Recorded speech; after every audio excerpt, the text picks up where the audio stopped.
খুনি প্রসূন দে ট্যাংরায় 3 খুনে গ্রেফতার করা হয়েছে। প্রসূন দেকে এনআরএস থেকে ছাড়া পেতেই গ্রেফতার করে কলকাতা পুলিশ। প্রসূনকে গ্রেফতার করলো পুলিশ। স্ত্রী, মেয়ে ও বৌদিকে খুনের অভিযোগ। আজ প্রসূনকে আদালতে পেশ করা হবে।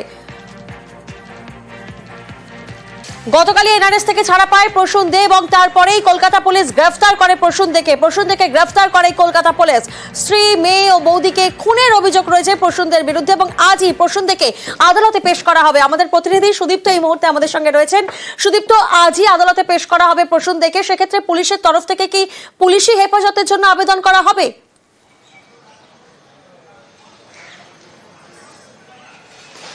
একদমই প্রিয়াঙ্কা, গতকালই হাসপাতাল থেকে ছাড়া পাওয়ার পরই কিন্তু প্রসূন দেকে গ্রেপ্তার করে ট্যাংরা থানার পুলিশ এবং আজকে প্রথমে তার মেডিকেল হবে এবং তারপরেই তাকে আদালতে পেশ করা হবে।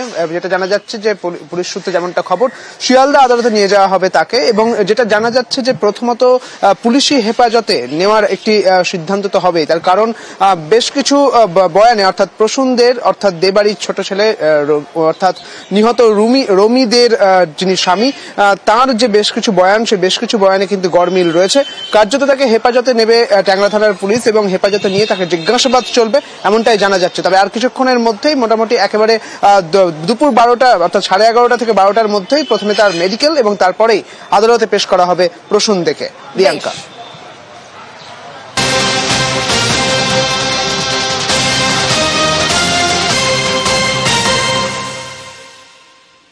আর কিছুক্ষণের মধ্যেই মেডিকেল হবে আর তারপরেই আদালতে পেশ করা হবে প্রসূন দেকে। অন্যদিকে এখনো হাসপাতালে রয়েছেন প্রসূনের দাদা প্রণয়।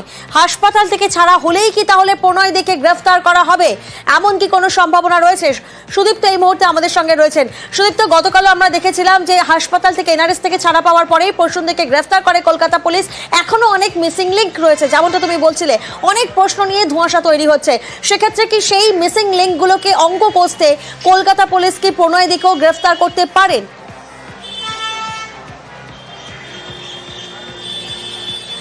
একদমই প্রিয়াঙ্কা, পুলিশ সূত্রে যেমনটা খবর, যখন গতকাল হাসপাতাল থেকে ছাড়া পেয়েছিলেন প্রসূন দে, তারপরেই তাকে যেরকম ভাবে গ্রেপ্তার করা হয়েছিল তার একাধিক বয়ান তিনি নিজে স্বীকার করেছেন। তার বৌদি সুদেষ্ণা দে এবং তার স্ত্রী রমি দে এবং তার নাবালিকা, তাকে এই তিনজনকে তিনি খুন করেছেন এবং কার্যত তাকে কিন্তু গ্রেপ্তার করা হয়েছে। পরবর্তী ক্ষেত্রে যেটা বিষয় যে প্রসূন দে যেমনটা তিনি স্বীকার করে নিয়েছিলেন যে প্রণয় দে যেমন নির্দেশ দিয়েছিলেন সেই অনুযায়ী তিনি কাজ করেছেন, কিন্তু এখানেই বেশ কিছু প্রশ্ন উঠছে।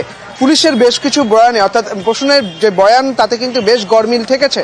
কার্যত এই প্রণয় দে অর্থাৎ দেবাড়ির বড় ছেলে, যিনি নিহত সুদেষ্ণা দে অর্থাৎ বড় বউয়ের যিনি স্বামী, সেই প্রণয় দেকেও কিন্তু হাসপাতাল থেকে ছাড়া পাওয়ার পর গ্রেপ্তার করা হতে পারে এবং দুই ভাইকে মুখোমুখি বসিয়ে জেরা করা হতে পারে। কারণ শুধুই কি দাদার নির্দেশ এবং দাদার নির্দেশের পর ভাই একের পর এক খুন করছে, এই কি তাহলে একই তত্ত্ব? কিন্তু কেন, কোন কারণে খুন করা হলো, এই সমস্ত বিষয় কিন্তু একবার দেখে নিতে চাইবে পুলিশ। অর্থাৎ পুনর্নির্মাণও কিন্তু করা হতে পারে এমনটাই মনে করা হচ্ছে প্রিয়াঙ্কা।